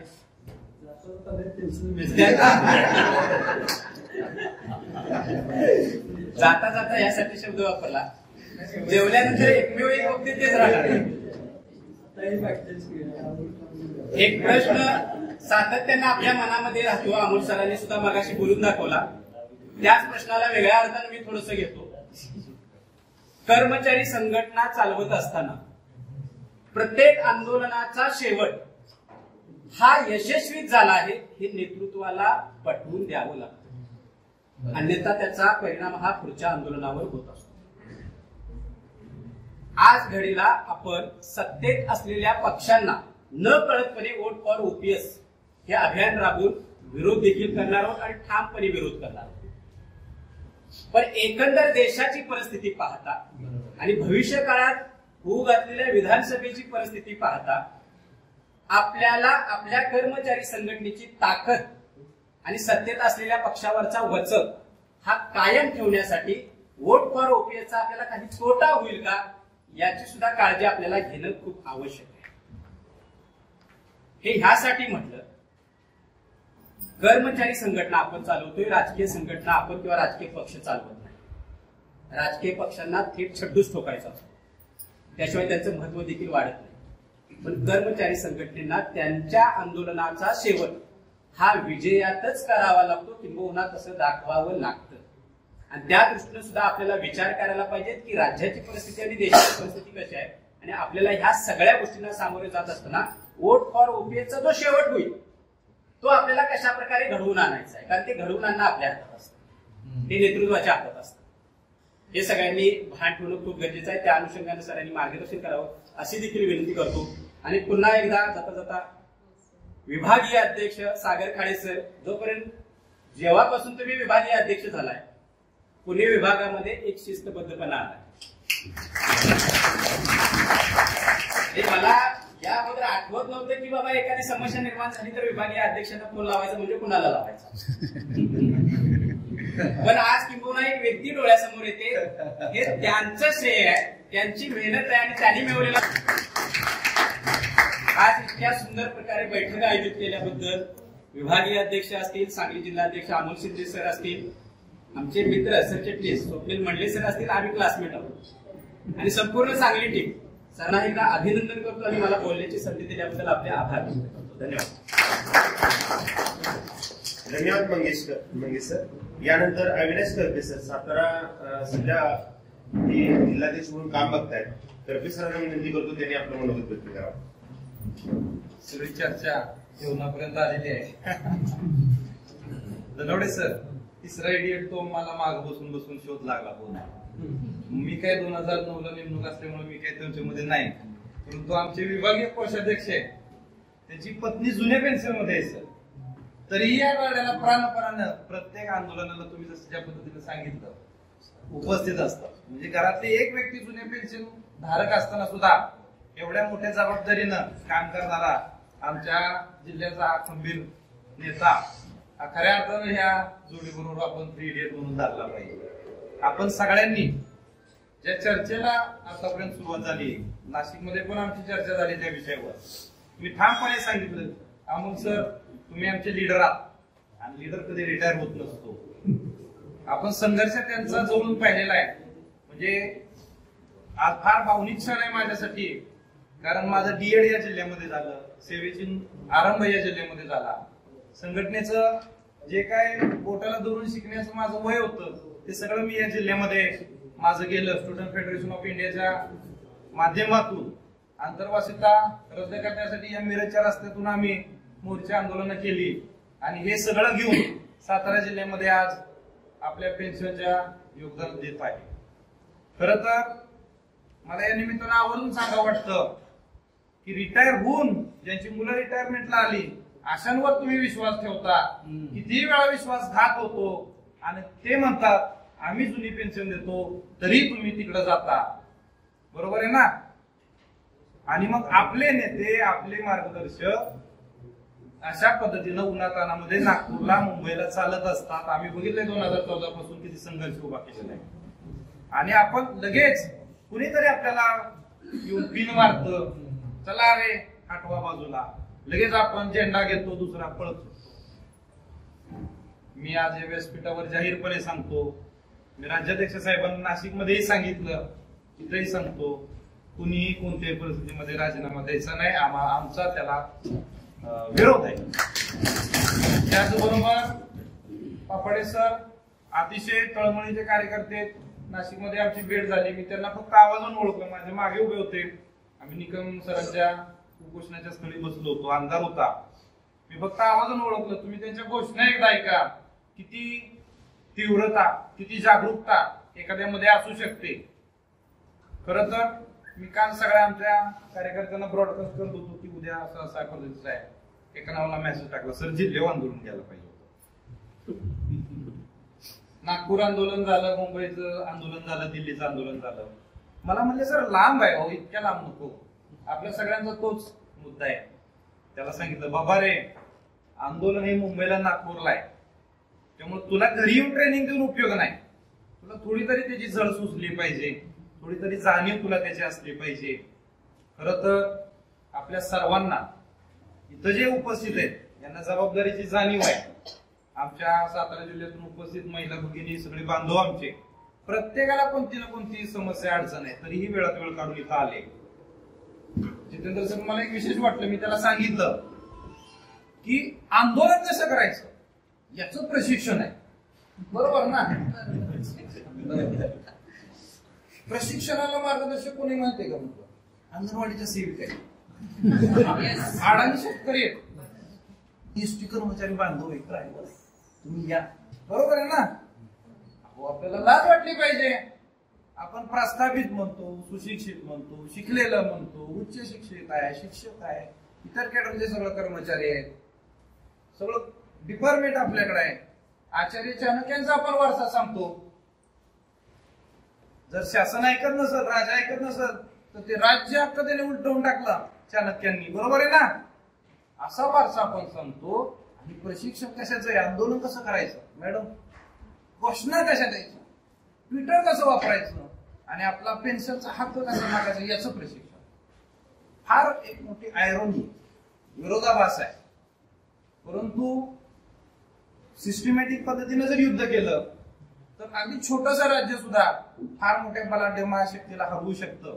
म्हणून नितांत गरज आहे प्रशिक्षणाची. हेही त्या ठिकाणी आपल्याला पोटतिडकीनं आपल्या कार्यकर्त्यांना सांगावं लागतं. कारण माझ्यासारखा अनुभव रियाज सरांना पण आला असेल, सर्वांना आला असेल, तिथं जाऊन वेगळं काय सांगणार. परंतु आपण जेव्हा राज्य स्तरावर येतो, विभाग स्तरावर येतो, त्या ठिकाणी परिस्थितीचं गांभीर्य काय, कशा पद्धतीने व्यूहरचना आखल्या पाहिजे, कशा पद्धतीने आपल्याला आव्हानांना सामोरं गेलं पाहिजे, हे सगळं आपल्याला कळतं. या ठिकाणी आपल्या सगळ्यांचा जास्त वेळ घेत नाही. आपण आलेले सर्वजण हे चळवळीतले ज्यांना खरोखरच जाण आहे अशा पद्धतीचे लोक आहेत. आपण आपले विचार आपल्या जिल्ह्यापर्यंत, आपल्या तालुक्यापर्यंत, आपल्या केंद्रापर्यंत पोहोचूयात. आणि हा जो लढा आहे 2024 एक सुवर्णाक्षरांचा साल आहे. 42 पर्यंत जायची गरज नाही, 42 उलट करूया, 24 बस झालं. जास्त वेळ लढाई लढली म्हणजे लय असं नसतं, थोडक्यात सुद्धा विजय मिळवता येतो. आणि 24 हेच शेवटचं वर्ष असं म्हणून आरपारची लढाई करूयात. आपले मार्गदर्शक राज्यावरून जे काय आपल्याला निर्देश देतील, विभागावरून काय निर्देश देतील, त्या पद्धतीने आपण सर्वजण एक पेन्शन फायटर म्हणून या ठिकाणी लढूयात. खरोखर सागर सर, विभागाचा प्रश्न होताच, परंतु तुम्ही इथं आल्या तो मार्गी लावला. कारण विभाग स्तरावर बऱ्याच अडचणी होत्या, विभागाचं एक सूत्रीकरण नव्हतं. आणि या सर्व मान्यवर जिल्हाध्यक्ष या ठिकाणी आज समोर आहेत. खरं तर सगळे माझ्यापेक्षा सिनियर आहेत, कामानं सिनियर आहेत, वयानं सिनियर आहेत, अनुभवानं सिनियर आहेत. त्यांचं मार्गदर्शन घेऊन मी साध्या केंद्राध्यक्ष पदापासून सुरुवात केली आणि काम करत राहिलो. कुठलंच सरांनी सांगितलं नेतृत्व कसं बनतं, काय बनतं. माझं एकच टार्गेट आहे, जेव्हा एव्हरेस्ट काढायचं असतं तेव्हा मी वर कधी बघतच नाही. फक्त एक पाऊल मला टाकाय कुठं जागा मिळते तेवढं बघायचं, तेवढंच काम करायचं. जे आतापर्यंत मला आदेश राज्यावरून आले, विभागावरून आले, जिल्हाध्यक्षांनी जे सांगितलं ती कामं करत गेलो आणि पदं मिळत गेली. अशा पद्धतीने या ठिकाणी आपण सर्वजण या ठिकाणी आलात. सातारा जिल्ह्याच्या वतीनं सुद्धा आपलं स्वागत करतो. आणि आपण सर्वांनी या ठिकाणी आजच्या चर्चेमध्ये भरघोस पद्धतीनं सहभागी व्हावं. आणि हा सगळा जो इथला जो टेम्पो आहे, जितेंद्र सरांचं जे आपण ओजस्वी तेजस्वी त्यांचं व्यक्तिमत्व आपण अनुभवणार आहे, ते सगळं आहे त्या पद्धतीनं पुढं आपल्या जिल्ह्यामध्ये, तालुक्यामध्ये न्यावं एवढीच आवाहन करतो आणि थांबतो. धन्यवाद. धन्यवाद अविनाश सर. खरं तर संघटना परिपक्व कोणती, तर ज्या संघटनेचं नेतृत्व परिपक्व असतं त्या संघटना परिपक्व असतात. आणि चारही जिल्हाध्यक्षांची भाषणं ऐकल्यानंतर आपल्याला लक्षात आलं की किती चांगल्या पद्धतीने विचार व्यक्त करणारी ही माणसं चिंतन काय करत असतील आणि कामाची व्यूहरचना काय असेल. आणि या नेतृत्वाखाली आपण सर्वजण काम करतो, ही आपल्यासाठी सुद्धा खूप अभिमानाची गोष्ट आहे. धन्यवाद सर. फक्त यानंतर दोन मिनिटाची मनोगत होणार आहे. आणि मंगेश सरांनी म्हटलं की थंड झालेलं नाही, गरमच ठेवलेलं आहे तसं गरम आपण जेवण करायचं. यानंतर महिला विभागाच्या वतीनं आमच्या सांगली जिल्ह्यामध्ये जे स्कूलिंग चेतवलं आणि आता कोल्हापूर जिल्ह्यामध्ये काम करतात आमच्या भगिनी आरती बुवा मॅडम महिलांच्या वतीनं 2 मिनिटांमध्ये मनोगत व्यक्त करतील. आणि त्यानंतर विभागीय अध्यक्ष. तुम्ही थंड नाही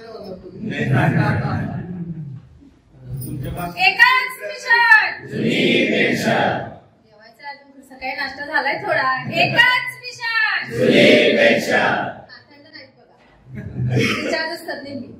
अगदी सन्माननीय व्यासपीठ आणि माझ्या समोर असणारे माझे सर्व बांधव आणि भगिनी, झपाटून काम करणारे जे शिलेदार आहेत ते या दरवाजेच्या आतमध्ये आता सध्या आहेत.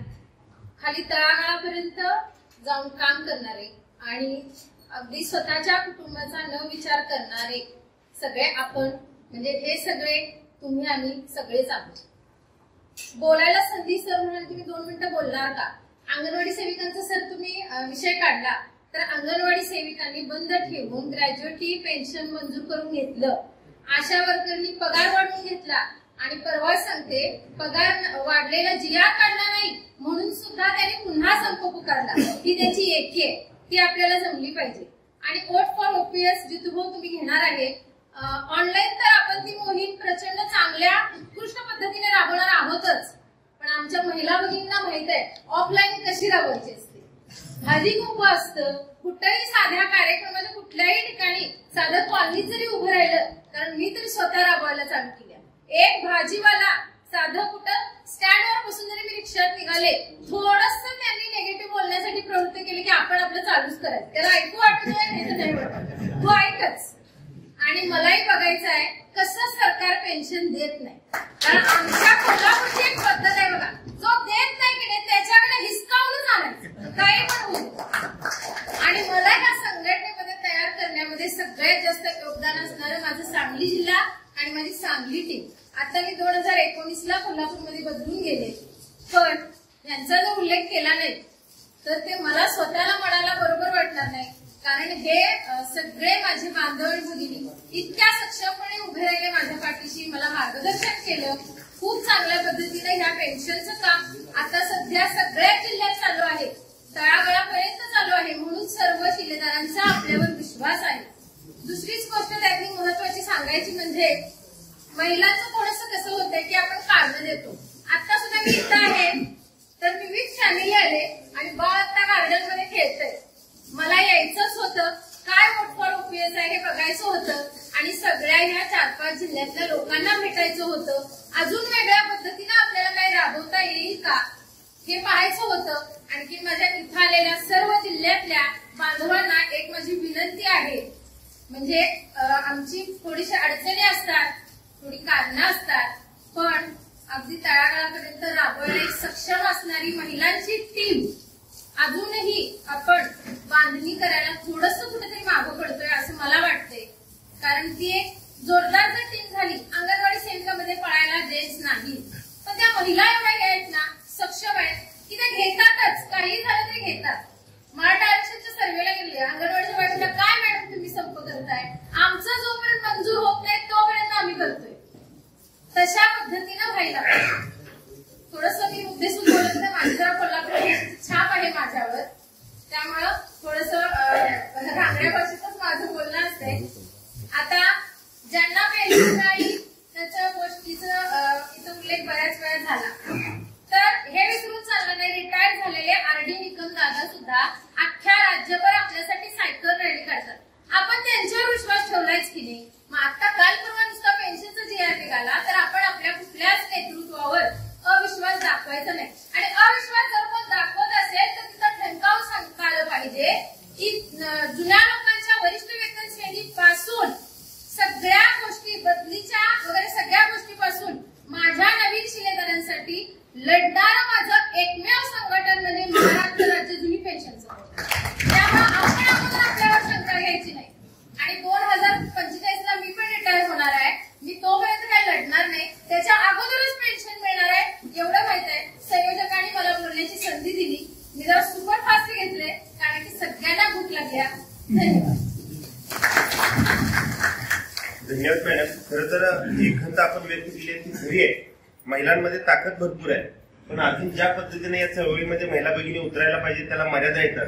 निश्चितपणे नेतृत्व म्हणून काम करत असताना आम्ही पुरुष मंडळी प्रयत्न करतो, पण नेतृत्व म्हणून महिलांनी सुद्धा पुढे येऊन काम करायला पाहिजे आणि एका महिलेनं 10-20 महिलांना जोडायला पाहिजे. याच्यासाठी सर्वांनी प्रयत्न करूयात आणि निश्चितपणे तो पेन्शन आपल्याला मिळणार आहे ते अंतर कमी करूयात, लवकरात लवकर पेन्शन मिळेल. यानंतर आमचे आपल्या सर्व विभागाचे मार्गदर्शक, पुणे विभागाचे विभागीय अध्यक्ष श्री सागर खाडे सर यांना मी विनंती करतो आपण आपलं म्हणतो.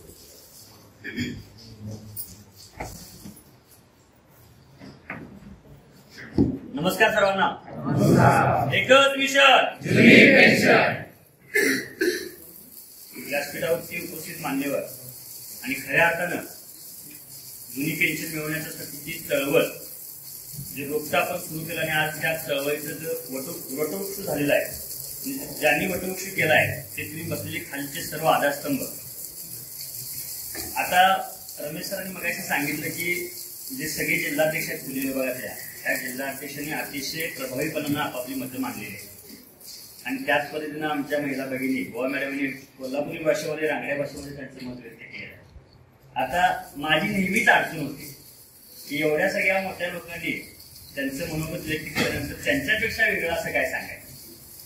खरं तर या ठिकाणी विचारमंचावरती उपस्थित माझ्या पुणे विभागातले सर्व जिल्हाध्यक्ष हे वयानं आणि कर्तृत्वानं माझ्यापेक्षा कितीतरी मोठे आहेत आणि त्याचबरोबर मी जसं म्हटलं की चळवळ मोठी करण्यामध्ये योगदान असणारे माझ्यापेक्षा वयानं आणि कर्तृत्वानं मोठं असणारे खाली बसलेले सर्वच पदाधिकारी आहात आपण. कोणी तालुका अध्यक्ष आहे, कोणी जिल्हा सरचिटणीस आहे आणि कोणी वेगवेगळ्या विविध संस्थांचे निवडून आलेले संचालक आहेत. त्याच्यामध्ये आमचे मिलनदादा आहे, इकडं इतर जिल्ह्याचे सुद्धा संचालक मंडळी उपस्थित आहे आणि या सर्वांच्या समोर बोलणं म्हणजे सूर्यप्रकाशाकडे फक्त पाहण्यासारखं आहे.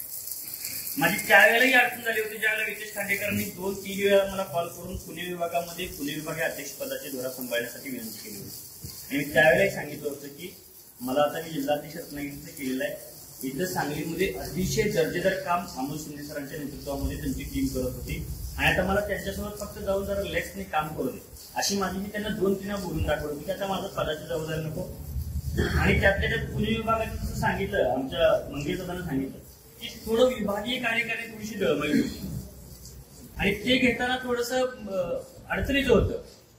पण 4 महिने होल्ड केलं आणि शेवटी अमोलदादांनी विनंती केली की सागर ते घ्यायला लागते आणि कुठेतरी गेलं तरी जिल्हाध्यक्ष म्हणून काम केलेलं आहे आणि या पदाची जबाबदारी घेऊन तुम्ही नाही घेऊ शकताय आणि तुमच्यासोबत मी मोठ्या भावासारखा आहे. तुम्ही असं समजू नका तुम्हाला विभागाध्यक्ष केलं म्हणजे राज्याच्या त्याला तुम्हाला एकट्याला जावं लागेल असं स्वप्नील म्हणले आहे. त्यांनी सुद्धा पुढाकार घेऊन बाबा तुझ्यासोबत प्रत्येक गोष्टीला मी असणार आहे आणि या दोघांच्यामुळे मी पुणे विभागीय अध्यक्षपदाची जबाबदारी स्वीकारली. खरं तर उशीर खूप झालाय, माता ह्या सगळ्याचं संयोजन मी करतोय, परंतु काही गोष्टी बोलणं गरजेचं आहे.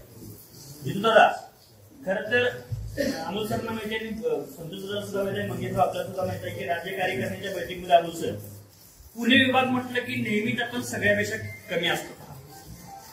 अमरावती विभाग असेल, नागपूर विभाग असेल, आपल्यापेक्षा आंदोलन असेल, कुठल्या इतर गोष्टी असेल, चळवळीसाठी द्यायच्या असतील तर तिथे ते नेहमी अग्रेसर असतात आणि पुणे विभागाला नेहमीच मान खाली घालावं लागेल. मी नेहमी त्या राज्य कार्यकारिणीच्या सभेमध्ये सांगितलेलं आहे की आमचे पुणे विभागातले जरी लोक एकत्र नसले तरी आंदोलनामध्ये मात्र सक्रिय आहे. मुंबई असले, नागपूर असले, दिल्ली असले, या आंदोलनामध्ये जरी लोक तुम्हाला इथे एखाद्या विभागीय बैठकीला येणार नाही परंतु आंदोलनाला येतात. अडचण आमची असणार आहे की थोडस संख्या दिसताना कमी दिसते आणि मग हे कुठेतरी प्रत्येक वेळेला मला बोलून दाखवलं. मात्र आज मला याचा अभिमान वाटतोय आणि खरोखरच त्या ठिकाणी उपस्थित जिल्हाध्यक्षांचं सर्वांचं अभिनंदनही करतो आणि कौतुकही करतो. कारण ही जी आता आपली वोट फॉर ओपीएसची जी आपली जनजागृतीपर सभा आहे, सगळीकडे कार्यशाळा होत आहेत, 2 विभागात झाल्या. दिसू दादा काय झालं, संख्या दिसावी म्हणून खुर्च्या लांब लांब ठेवायची परिस्थिती आली होती.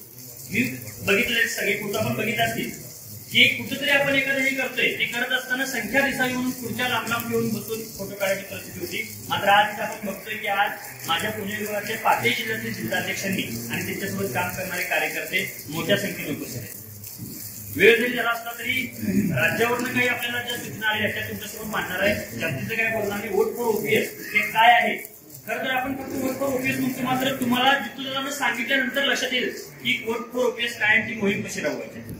5 राज्यामध्ये जुनी पेन्शन मिळाली, अगोदर देणार नाही. जुनी पेन्शन आपल्याला फक्त 3 शब्द मिळणार आहे, ती म्हणजे वोट फॉर ओपीएस. आपलं मत आणि आपल्या लोकांची डोकी बघून सरकार झुकतं कसं आपण बघितले आणि ती योजना, ते अभियान कसं राबवायचं आहे हे अतिशय व्यवस्थित पद्धतीने 1.5 तास आपल्याला या ठिकाणी खरोखर समजणार आहे. हे मला माहितीच नव्हतं, हे आपल्याला त्या निमित्ताने इथे पाहायला मिळालं. दुसरी गोष्ट अमोल सर, मी तुम्हाला सांगतो, अमोल सरांच्या बाबतीत सांगतो, नाशिकच्या सभेमध्ये मला वाटते मंगेश सर असतील, संतोष असेल, आपल्याला माहिती आहे की राज्याध्यक्षपदी त्यांची निवड झाली होती. पदासाठी काम करणारी माणसं नव्हे.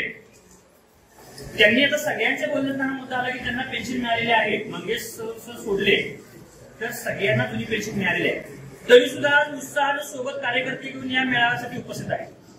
पदासाठी काम करणारी माणसं नाही, त्याचे साक्षीदार मी आहे. अमोल सरांना एका दिवशी राज्याध्यक्ष केलं, नितेश सर मागे गेले, परंतु दुसऱ्या दिवशी स्वतः अमोल सरांनी नितेश खांडेकरला त्या ठिकाणी राज्याध्यक्षपदाची सुरुवात केली. परवा आता मंगेश सरांच्या जिल्ह्यामध्ये आमची विभागीय कार्यशाळा झाली होती, एक बैठक झाली होती, आढावा बैठक. कोल्हापूरमध्ये झाली, सांगलीमध्ये झाली, पुण्यामध्ये काही समजा मला मी बोललो होतो. सोलापूरमध्ये राम शिंदे सरांना सुद्धा बोललो होतो, काही अडचण नव्हती, पुढे गेली. सोलापूरला एक राज्य कार्यकारिणीची सभा झाल्या, म्हणजे 1.25 वर्ष झालं विभागीय अध्यक्ष होऊन फार चांगल्या पद्धतीचे कामकाज या सर्वांच्या सहकार्याने चालू आहे.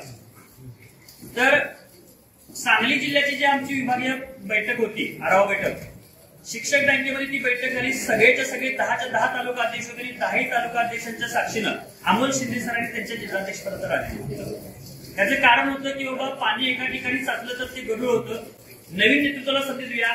याचा अर्थ असा नाही की मी मागे थांबणार आहे म्हणजे मी मदत करणार नाही, याच्यापेक्षा 5-10 पटीने चांगलं योगदान काम करेन. परंतु त्या ठिकाणी सगळेच्या सगळे तालुका अध्यक्षांनी सगळ्यात आज सांगली जिल्ह्यातल्या इथे उपस्थित बऱ्यापैकी बांधवांची इच्छा आहे की नेतृत्वावरती विश्वास आहे. जसं आमचा अविनाश सर म्हणाले की आमचा नेता म्हणजे अमोल शिंदे सर.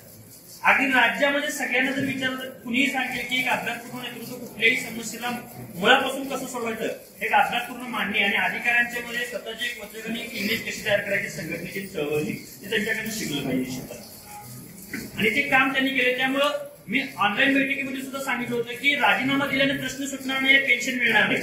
खरं तर हा आपला वर्क फॉर ओपीएस प्रशिक्षण आहे, त्या अनुषंगाने मुद्दे जे उपस्थित होते त्यावरती बोलणं गरजेचं आहे. काय होतंय, राजीनामा मागणारा कोण आहे? तुमच्यातला आमच्यातला कोण नसतोय, तो घरात बसलेला असतोय आणि त्याला काहीतरी कुठली तरी एक अपेक्षा असते की चांगलं काम करणाऱ्या नेतृत्वाला बाजूला काढायचं असतं आणि त्याच्या पाठीमाग एक वेगळी शक्ती असते. तर त्याचा विचार अमोलजी संसदेत आपण करून का उपयोग नाही. आता दुसरी गोष्ट काय, मंगेश बघा वयानं माझ्या बरोबर त्याला पेन्शन मिळाली, परंतु मी त्याची 3-4 सांगितले. अतिशय अभ्यासपूर्ण भाषण असतं मंगेश. सहज बोलता बोलता तो काय म्हटला, बँकेच्या बाबतीमध्ये सांगितलं की बँकेमध्ये नेतृत्व कुणी करावं, ज्याने चळवळीमध्ये काम केलेलं आहे. आपण काय करतोय, तुम्ही आम्ही चळवळीमध्ये काम करतोय, आपल्या सगळ्यांच्या समस्या सोडवत आहे. अमोल शिंदेचं रात्री 10 वाजेपर्यंत जिल्हा परिषदला आहेत. मंगेश कुठं त्या कोल्हापूरला जिल्हा परिषदला प्रत्येक एका व्यक्तीच असेल तर काम करण्यासाठी सज्ज असतो. मग शिक्षक बँकेची निवडणूक आल्यानंतर त्यांनी बाजूला थांबावं असं कुणाची इच्छा असते तुम्हाला माहिती आहे. आपल्या सर्वांची इच्छा आहे म्हणून तर अमोल शिंदेना आपण विक्रमी मताने निवडून दिले. ते निवडून आल्याचे फायदे पण बघितले. बँकेवर मी बोलणार आणि म्हटलं काही गोष्टी कराव्या लागतात. इथं उपस्थित माझा प्रशांत लंगे आहेत. आपल्या खानापूरच्या मेळाव्यामध्ये चौफेर फटकेबाजी केलेला माणूस आहे. त्याच्यासारखं मी सुद्धा 1-2 वेळा 2-3 वेळा बोललेलो होतो बँकेच्या संदर्भामध्ये, परंतु पदांमुळे आणि जबाबदारीने वक्तव्य करावं लागतात. म्हणून विचार मंचावरती बसलेले लोक किंवा आपलेच तुम्ही सगळे बांधव आहात, त्या गोष्टीचं इतकं मोठं कुठं भाऊ करण्याची काही आवश्यकता नाही. बँकेत गेला, चळवळ वेगळ्या दिशेने चालली किंवा जुनी पेन्शन मिळाली म्हणून राजीनामा दिला पाहिजे असं नाही. वोट फॉर ओपीएस हा कार्यक्रम हे अभियान राबवणारे कोण आहे? हीच लोक राबवणार आहेत, लोकांच्यापर्यंत सांगणार आहेत. आज एवढी लोक इथे संख्येने जमले. आज विभागीय अध्यक्ष म्हणून माझ्यापेक्षा जास्त श्रेय अमोल शिंदेचं आहे. प्रत्येक जिल्हाध्यक्षाला फोन करण्याचं काम अमोल शिंदेने केले. दिलेला शब्द पाळायला ठेवा. जरी तुम्ही विभागीय अध्यक्ष असला तरी मी काम करणार आहे. ही अशी माणसं आहेत की ह्यांना कुठलाही स्वार्थ त्यांच्या मनामध्ये नाही. चळवळीसाठी निष्ठेने काम करणारी माणसं आहेत. त्यांच्यावरती प्रेम करणारे आपण सर्वजण म्हणून जमलोय. मग अशा माणसांना जर बाजूला ठेवलं तर इथं या चळवळीच्या या सभागृहामध्ये तर कोण येणार आहे आणि आंदोलनाला तर कोण येणार आहे? आणि मी नेहमी सांगत असतोय ही चळवळ तुमच्या आमच्यासाठी आहे. आपण प्रत्येक जण या जुन्या पेन्शनचा लाभार्थी असणार आहे. आतापर्यंत केलेल्या न्यायानं आपण आपल्या कुटुंबाला न्याय दिलेला आहे, मयत बांधवांना दिलाय. नाही म्हटलं तरी आमच्या महामंडळीने आपल्या बायकांना सुद्धा आपण न्याय मिळवून दिलेला आहे. बायकांना पण आता पेन्शन मिळालेलं आहे. म्हणजे आमच्या बायका म्हणजे बायको म्हणते बरं का, तुम्ही त्याच्यात असं हे करून घेऊ नका. आम्ही जे पुरुष लोक आहेत, जे सिंगल आहेत, त्यांना न्याय मिळालेला आहे आणि तो सर्व व्यासपीठावरती उपस्थित तुमच्या आपल्या सर्वांच्या त्याच्यामुळे मिळालेला आहे. आता मिळवायचा आहे तो स्वतःसाठी. आता आपण स्वतःने लाभार्थी व्हायचा आहे. 58 वर्षानंतर अर्धी कंबर वाकलेली हातात काटे आहे, त्यावेळेच्या आजारपणासाठी जी पेन्शन आहे ती पेन्शन मिळावी यासाठी ही आपलं प्रशिक्षण असणार आहे. जिथून आता वेळ होणार आहे, तुमच्या मनामध्ये काय चाललंय मला माहिती आहे. फक्त काय मी विभागीय अध्यक्ष म्हणून या ठिकाणी उपस्थित सर्वच विभागातल्या आपल्या जिल्हाधीशांना विनंती करतो की इथून पुढचे जे सगळे आपले आंदोलन आहेत, आपल्याला पेन्शन संकल्प यात्रा नागपूरमधून आपली 22 तारखेला सुरू होणार आहे. राज्याध्यक्षांचा मागाशी फोन होता की त्या बाबतीमध्ये सभागृहाला तुम्ही त्या ठिकाणी विनंती करावी की त्या यात्रेमध्ये सहभागी व्हावं. 25 तारखेला ही यात्रा आपली पुणे विभागाची पुणे जिल्ह्यामध्ये येते. त्या ठिकाणी आपल्याला सहभागी व्हायचं आहे आणि 28 फेब्रुवारीला आझाद मैदानावरती मोठी एक सभा होणार आहे. कारण नंतर आपली आचारसंहिता लागणार आहे लोकसभेची. त्यापूर्वी आपल्याला शक्ती प्रदर्शन करणं, ताकद दाखवणं, मोठ्या मोठ्या राजकीय नेत्यांना त्या ठिकाणी व्यासपीठावरती आणणं हे राज्य कार्यकारिणीचं चालू आहे आणि ऑनलाईन सभा सुद्धा त्या संदर्भात रोज चालू आहे. आज पुण्यामध्ये सुद्धा कार्यशाळा सुरू आहे. राज्याध्यक्ष, राज्य सचिव वेगवेगळ्या ठिकाणी सभा घेत आहेत. चळवळ अतिशय चांगल्या पद्धतीने जोमानात पुढे जाते. निर्णायक वर्ष आहे. तर मी आपल्या सर्वांना पुणे विभागातल्या सर्व जिल्हाध्यक्ष, सर्व पदाधिकाऱ्यांना विनंती करतो की राज्य कार्यकारिणीचा जो कार्यक्रम असेल त्या कार्यक्रमाला आपण सर्वांनी त्याच ताकदीने उपस्थित राहायचं आहे.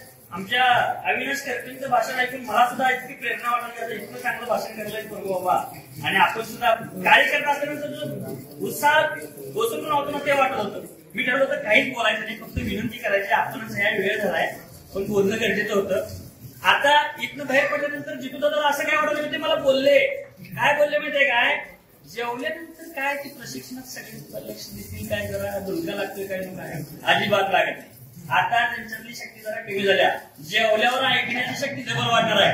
आणि तुम्हाला हमी देतो चित्रदादा असलं माणूस आहे, त्याच्या घोषणा तुम्ही कुणी ऐकल्या असतील, बऱ्यापैकी ऐकल्या असतील. ते घोषणा द्यायला की नाही एखादं म्हातारं माणसं नाक पडलं सुद्धा नाचायला सुरू करते, बघितलोय काय. त्यामुळं निश्चितपणे तुम्ही समजायचं की आजचा दिवस हा आपला सत्कारणी लागणार आहे. फार चांगल्या गोष्टी त्यांनी संकलित करून आणल्या आणि इतकं जबरदस्त प्रेझेंटेशन आहे त्यांचं, प्रभावी पद्धतीने ते मांडतील आणि ते जाऊन आपल्याला जिल्ह्यामध्ये राबवायचं आहे.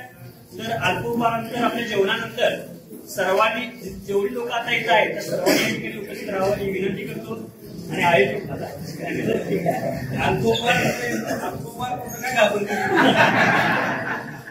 आयोजक म्हणजे सागर सरच आहे. सागरनी मला थोडस कामाला लावलंय. फक्त खरं तर ही मिरज तालुका म्हणून आम्हाला संधी मिळाली इथं आपल्या समोर विभागीय कार्यशाळा होते. सागर सरांनी फक्त म्हटलं की न्याय मिळाला, घरच्यांना न्याय दिला, पण मला त्या न्यायासाठी मरावं लागेल. आता जर जी आर काय सांगतोय की 98 वर्षाच्या आदल्या दिवसापर्यंत मला जर त्याचा लाभ घ्यायचा तर मला मरावं लागेल आणि मी 98 वर्ष जर रिटायर झालो तर मला पेन्शन नाही. त्यामुळे हा न्याय खरा न्याय आहे. न्याय जिवंत असताना मला पेन्शन मिळाले पाहिजे आणि त्यासाठी आपण झुकूया. निश्चितपणे विभागीय अध्यक्षांचं मनापासून या ठिकाणी मी धन्यवाद देतो. आणि आता या समीपन ही वेळ आलेली आहे, आपल्याला जेवण करायचं आहे. शुद्ध शाकाहारी आणि शुद्ध नाही उत्कृष्ट मांसाहारी दोन्ही पद्धतीचे पर्याय या ठिकाणी उपलब्ध आहेत. आपण सर्वजण फक्त अर्ध्या तासामध्ये शिस्तबद्ध नियोजनबद्ध आम्ही त्याच्यासाठी वेळ देतो, पण आपण सर्वजण वेळेत जेवण करून घेऊयात आणि अर्ध्या तासामध्ये आपण परत या ठिकाणी घेऊयात.